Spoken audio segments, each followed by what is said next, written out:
Good afternoon and welcome to the Ripple Podcast. My name is Jim Lang. I'm the Director of Guest Services here at America's Keswick. And each week we're going to be bringing you a testimony of one of the men in the colony, a student at Barber's Place, or one of our staff members. And one of the most dynamic things about our ministry is that a man or woman comes here and their life is radically changed by the gospel of Jesus Christ. And then they get sent out to their families, their communities, their churches, and God does a work through those individuals in those communities. And so we want to give you a glimpse into that. And so it's my privilege to introduce you to today, Stephen. Stephen is a recent graduate of the Colony of Mercy. He's now in our discipleship program. And so this past Sunday, Stephen graduated from our 4-month program. And so congratulations, Stephen, and welcome. We're glad that you're joining us this afternoon. So why don't we start off by you kind of telling us a little bit about your life before you came to America's Keswick. All right. Well, thank you for having me, and it's an honor to be able to do this. Up until about the age of 7, I was raised primarily by my mom. At the age of 7 is when she met the man that I call my father. And they were both awesome parents, but they were working so hard to make sure that we had everything that we needed that it felt like they weren't home. And even when they were home, it was, they were tired, cleaning up after us, fixing things that we had broken. And it's just, so I spent a lot of time with my friends. And at the age of 13, my friends and I started experimenting with cigarettes, alcohol, marijuana, and just pretty much teaching ourselves how to live, so to speak. And about 4 years later, I discovered cocaine and spiraled completely out of control.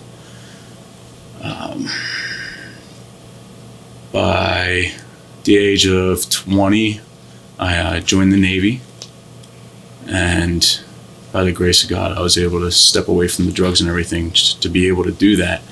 And I got married at the age of 21. The marriage didn't last long.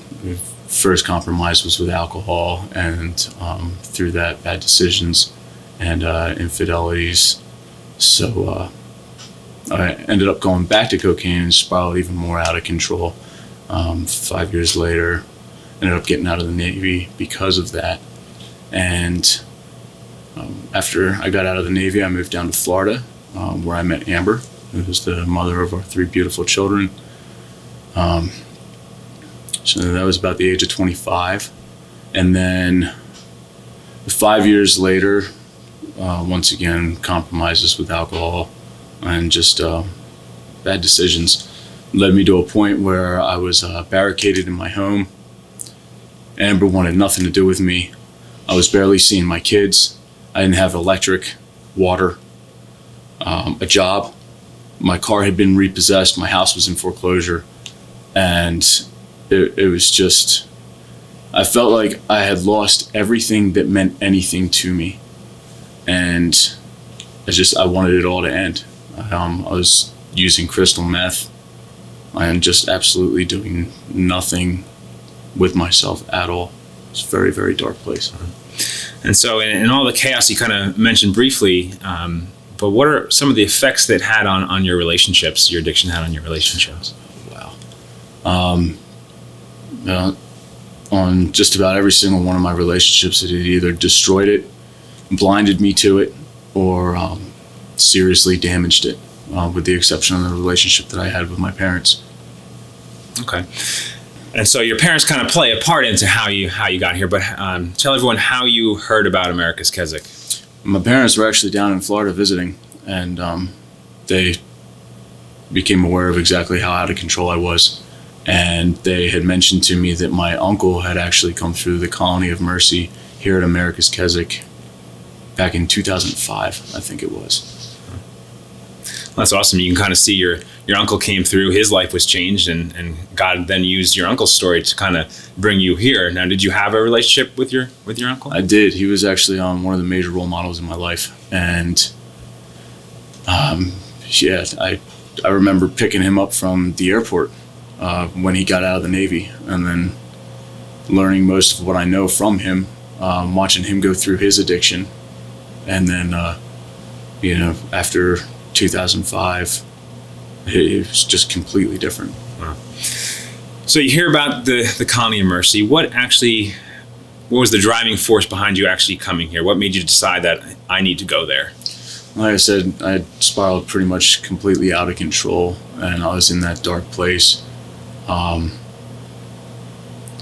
When I was sitting there isolated,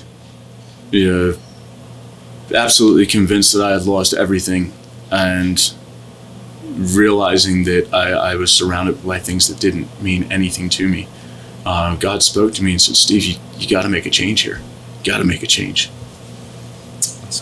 So you've been here for 4 months, just graduated this past Sunday. And so what are some of the ways God has been working in your heart and life? He's completely transformed me. Everything from the way that I think, my heart's desires, and just even little things in my life. For example, I used to hate reading. Now you gotta press me for me to put a book down.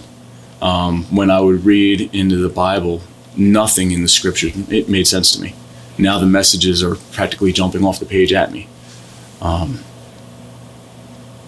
It's just amazing. Things that used to make me mad don't make me mad anymore. The sinful desires of my flesh are fading away more and more every day. Yeah, it's just wonderful. And so these changes in your life, and how have you noticed those changes affect your relationships in your life? Relationships. The most important relationship that I believe it's affected is my relationship with God. Him and I eat breakfast, lunch, and dinner together. Right, and he's the first conversation that I have when I wake up, and the last conversation I have before I go to sleep. And let's see, my relationship with my parents and my family has supported me through this. My friends are proud of me. You remember me talking about Amber and how she wanted nothing to do with me. At this point, it has not only led her to become baptized with what God is doing in her life along with what he's doing in mine, but her and I are actually back on track and looking forward to being married later on down the line, raising our children in a home that serves God, like is mentioned in Joshua 24:15. And there's other relationships that aren't quite there yet, like the relationship with my sister and her husband, who was my best friend in childhood. But I think that through time and consistency, that those relationships will be restored as well. So we at least know for the next 3 months you're going to be kind of staying here, allowing God to reveal himself to you a little bit more. But God has kind of shown you some things over the last few months. Why don't you share with everyone kind of the call God has put on your life? So one night in prayer, without any sort of prior thoughts to this whatsoever at all, I was just sitting there talking with God, and all of a sudden I heard become a pastor. So I've received a calling into pastorship. More recently, I'm feeling a pull in my heart towards addiction ministries and addiction recovery ministries. So I don't know what that looks like later on down the line, but I know as long as God's got his hand in it and I'm following him, it's going to be good. So as we kind of wrap up here, if someone is watching this podcast who is struggling with addiction or just struggling with life in general, what is something that you'd say to them? If you're struggling with addiction, if you are at a point where you feel like you have no control, try and find a church. If there's a church near you, ask them for help. Seek God. Ask God for help. Ask him into your heart. And if you can find a way to get here, either to the Colony of Mercy or Barbara's Place, and go through these programs here at America's Keswick, they'll change your life. If you truly want it and you open your heart to God, He will use this place to transform your life. I'm a living testimony to that. Well, thank you, Stephen, for sharing your story. We're just so proud of you, and I'm excited to get to work alongside you for the next few months and to just see what God has for you. We want to encourage you to join us each week as we share these testimonies. And part of the idea behind the podcast is to create the ripple effect and allow God to use these testimonies to just touch the hearts and lives of as many people as we can. And so we'd ask you to come alongside us and share these video testimonies. If it's touched your heart and life, we'd like to hear about it as well. And so comment on it. And we hope to see you back next week.